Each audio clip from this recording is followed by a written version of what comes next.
La suspension de 3 mois infligée au REDAC a expiré depuis une dizaine de jours. Mais cette association n'a toujours pas repris ses activités. À son siège au quartier Bali, les portes sont encore sous scellées, à la grande désolation des responsables qui peinent à comprendre les motivations réelles de la non-levée de cette mesure administrative. Je ne suis pas capable de vous donner la réponse sur les raisons d'une situation aussi aggravante. C'est un constat que nous faisons tous. Il va falloir peut-être que le MINAT, seul responsable de l'acte posé, nous dise qu'est-ce qui peut justifier que sa propre décision ne soit pas respectée par lui. Pour le coordonnateur de l'association Un Monde à Venir, Philippe Nanga, les arguments de la directrice exécutive Maximilienne Gombe et la présidente du conseil d'administration Maître Alice Com, recueillis lors de leurs auditions à la police, suffisent pour lever la suspension de l'autorité administrative. Vous savez très bien que la présidente du conseil d'administration a été interpellée, la directrice exécutive également, et que ces deux personnes sont passées à la PJ, ont été entendues, et donc il n'y a eu aucune suite. Sur le non-respect du délai de suspension expiré depuis 13 jours, Maître Kamwa Limen dit le droit. Dès que les 3 mois de suspension terminent, l'État doit procéder à ce qu'on appelle main levée pour que REDAPO puisse reprendre ses activités. Et dans le cas où l'État ne lève pas, ne donne pas de main levée, REDAP doit faire recours gracieuse à l'autorité compétente. Et si dans 1 mois, cette autorité ne réagisse pas pour réouvrir REDAP est dans ses pleins droits de saisir le tribunal administratif.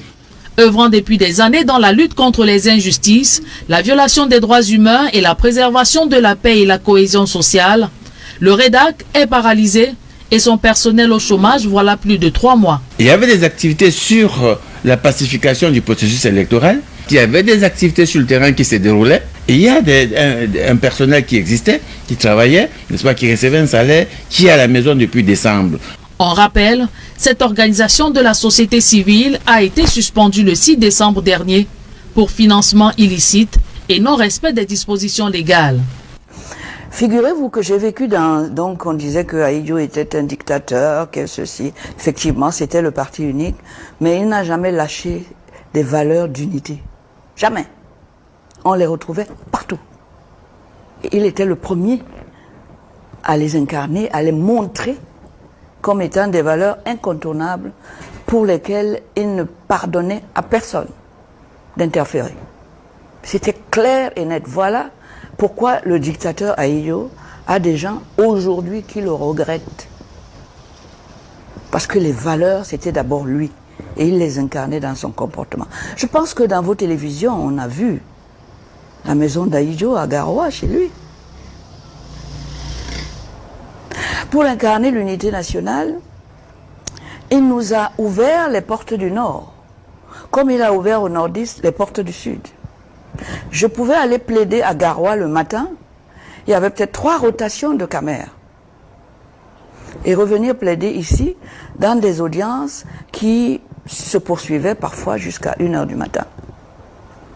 Il y avait des rotations.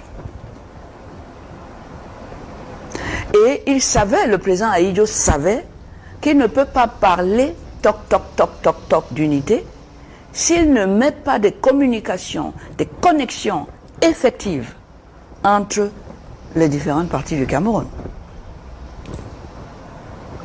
Aujourd'hui, on va vous dire, on a créé des lycées, on a créé ceci, et vous avez du mal à accéder à ces lycées, vous n'avez pas de route. Camer même a disparu. Je n'invente rien. Ce sont des signes qui montrent que actuellement, Monsieur le Président Biya, que j'ai adoré, il était adorable. C'est quelqu'un qui était Premier ministre avec Ahidjo et qui était l'ange à côté du diable Ahidjo. Par son visage, par ne prenant jamais la place de qui que ce soit, étant là, faisant son vélo, c'était quelqu'un de très accessible. Avec toutes ces valeurs qu'il tenait du président Ahidjo, parce qu'il était à côté. Comment il n'a pas pu faire mieux que lui sur ce plan-là? Comment? I wonder, why? Why is it not better the life in Cameroon today? Nommer le président de la République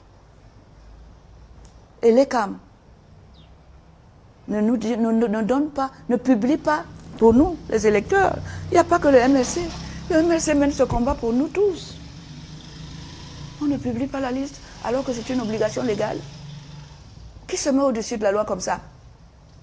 Qui se met au-dessus du pouvoir souverain du peuple là comme ça? C'est très grave. Insupportable. On ne peut pas l'accepter. Inacceptable. Irrecevable. Et maintenant, il y a les juridictions qui sont saisies et qui se déclarent incompétentes. Mais parce que je vous ai dit qu'il n'y a pas de justice libre et impartiale. Vous vous attendez à quoi? Parce que ça, c'est un point important qui va mettre à jour la machine de fraude. Eh oui, on l'avait caché. Mais ça, là, avec ce que le MLC a fait là, il a touché là où ça fait mal. Est-ce qu'ils vont respecter la loi et le peuple dans l'exercice fondamental de son droit souverain? Ou ils vont, pour cacher la machine, continuer à faire? Ça peut provoquer une déflagration. Le peuple peut dire non. Parce que là, il s'attaque directement au pouvoir du peuple. Le sens de la dignité, elle est où pour nous? Cameroun Airlines, on avait des avions. Compagnie nationale pour nous transporter tous. Vous voyez les avions qui amènent le président quand il voyage? Lui seul. Et nous tous là, tu as du mal. Tu ne peux plus aller où tu veux. Tu ne peux plus aller dans même les pays voisins avec l'avion du Cameroun. On n'avait pas ça avant. Est-ce qu'on est sa préoccupation? Ça aussi, c'est la guerre en Ukraine. Qui je vais convaincre aujourd'hui de ce que mon président a décidé de la guerre aux Nozo pour des questions qui pouvaient se régler politiquement et diplomatiquement? Ça dure depuis 7 ans. Et il n'a pas pensé d'abord aux industries qui étaient là-bas. CDC, Sonara, qui donnait du travail. Et puis ce grenier qu'est l'Ouest, compris à Bamenda, qui nous envoyait à manger. Il a pensé à nous quand il met la guerre là-bas. Le Camerounais doit fabriquer les habits qu'il porte. Mes enfants ne vont pas porter les habits que quelqu'un d'autre a portés là-bas, jeter dans la poubelle, on va ramasser. Le sens de la dignité, elle est où pour nous? Cameroun Airlines, on avait des avions. Compagnie nationale pour nous transporter tous. Vous voyez les avions qui amènent le président quand il voyage? Lui seul. Et nous tous là, tu as du mal. Tu ne peux plus aller où tu veux. Tu ne peux plus aller dans même les pays voisins avec l'avion du Cameroun. On n'avait pas ça avant. Est-ce qu'on est sa préoccupation? Il est usé par le pouvoir, il est fatigué, il est malade, il ne peut plus gérer un pays qui a des millions de personnes avec des millions de problèmes. Il ne peut plus, il n'est plus à même de le faire. Donc de lui-même, il ne doit plus se présenter. Deuxièmement, sur le plan des résultats, il n'a pas été à la hauteur des attentes que le peuple camerounais a placées en lui, en le laissant à la tête du pays pendant 40 ans et plus. J'espère qu'il ne sera pas candidat pour cette dernière élection. C'est une élection de trop. Physiquement, il n'est plus apte à exercer le pouvoir, parce que ça se voit que l'âge a eu raison de lui déjà. Deuxièmement, il n'a pas donné satisfaction pour les précédents mandats à son peuple. Nous sommes dans la misère totale. On n'a pas de route. Même quand les pauvres paysans ont travaillé, il ne peut pas écouler sa marchandise parce qu'il va lui apprendre, il va falloir qu'il apprenne à nager dans des mares de boue s'il peut s'en sortir. Donc, pour ces deux raisons qui tiennent de lui, il ne peut plus, il est usé par le pouvoir, il est fatigué, il est malade, il ne peut plus gérer un pays qui a des millions de personnes avec des millions de problèmes. Il ne peut plus, il n'est plus à même de le faire. Donc lui-même, il ne doit plus se présenter. Deuxièmement, sur le plan des résultats, il n'a pas été à la hauteur des attentes que le peuple camerounais a placé en lui en le laissant à la tête du pays pendant 40 ans et plus. Quand on tient un conseil municipal, très souvent, j'ai été, vous savez que je dirige un journal qui est très politique, on le demande pour le conseil municipal quand le sous-préfet n'est pas là. Parfois, tous les conseils sont assis, ils attendent 4, 5 heures, voire 6 heures, toute une journée, pour que le sous-préfet vienne ouvrir le conseil municipal. Ça n'a pas de sens. Que les élus s'asseyent, ils passent une journée pour espérer que le sous-préfet vienne ouvrir le conseil municipal. Pendant les élus sont là, ça n'a pas de sens.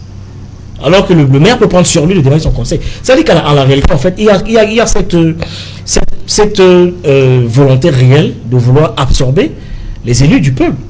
Et qu'il y a une domination visible et manifeste de l'administration coloniale sur les élus. Et cette séquence-ci peut être une circonstance aggravante qui vient renforcer cette perception-là que les gens ont de notre administration, qui très souvent fait du 2 poids 2 mesures. Parce que les exemples que je viens de vous citer entre la tenue d'un conseil municipal, où tant le sous-préfet n'est pas là, on ne fait rien, même il faut attendre toute la journée, il faut qu'il vienne ouvrir les travaux, alors qu'il n'est concerné à rien par l'affaire, où les gens sont encore allés à l'école, ils perçoivent des salaires, évidemment. Comment vous dites qu'il est concerné? Sauf qu'il n'est pas le patron du maire. Il n'est pas le patron. Non, il préside. Oui, voilà, non, je vous donne les éléments factuels qui peuvent renforcer le sentiment du 2 poids 2 mesures qui est dans le sens commun, comme disait Bachelard. Vous allez refaire les textes? Non, je vais simplement dire que le sens commun ne pense pas comme disait Gaston Bachelard, sinon il pense mal. Dans l'imaginaire populaire, c'est comme ça que c'est perçu. Que c'est les patrons. Et puis le rôle de l'État, quand on est en com politique, je vous ai vu présenter lequel, c'est de déconstruire ça.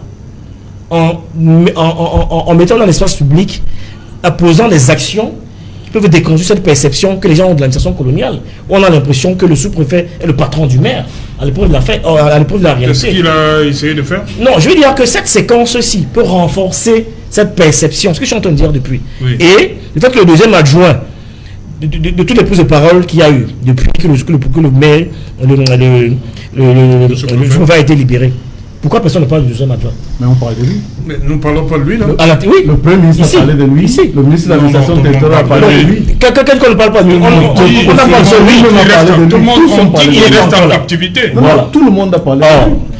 On veut les gens qui l'ont élu. Oui. Parce que vous pouvez être sous-préfet le matin, à 17h, vous n'êtes plus sous-préfet. Les gens qui l'ont élu pour 5 ans, qui ont porté leur choix sur lui, veulent avoir le sentiment que l'État se soucie très sérieusement de sa situation et que prend toutes les dispositions qu'il faut pour le ramener vers la base. Sauf qu'à l'épreuve de la réalité, ce n'est pas le sentiment que les populations peuvent avoir. Donc le rôle maintenant de l'État dans ses prises de parole, dans ces éléments de langage, c'est de déconstruire cette perception que les populations ont, qu'il y a les 2 poids 2 mesures et qu'il y a des super Camerounais et des Camerounais. Personne n'a mis. Non, je parle de perception. Je parle de perception. Non, je vous en prie. Je parle de perception. Non, je vous en prie. Voilà. Donc il serait important. On n'a pas dit que le sous-préfet était plus important que le deuxième adjoint. On analyse que pour les autres gens, n'est pas là. C'est un fait. Il n'est pas là. On a eu une libération. Et comme a dit Fazil, il n'est pas là. Les négociations continuent. Voilà. Comment tu peux aussi regarder une vidéo sans t'abonner? Abonne-toi. Surtout clique sur la cloche de notification. Ça, c'est la page de Buzz. Si tu veux être au courant des buzz et toutes les actualités au 237, abonne-toi et clique sur la cloche de notification. Partage aussi pour m'encourager. Surtout, si tu as quelque chose à dire, papa, lâche un commentaire.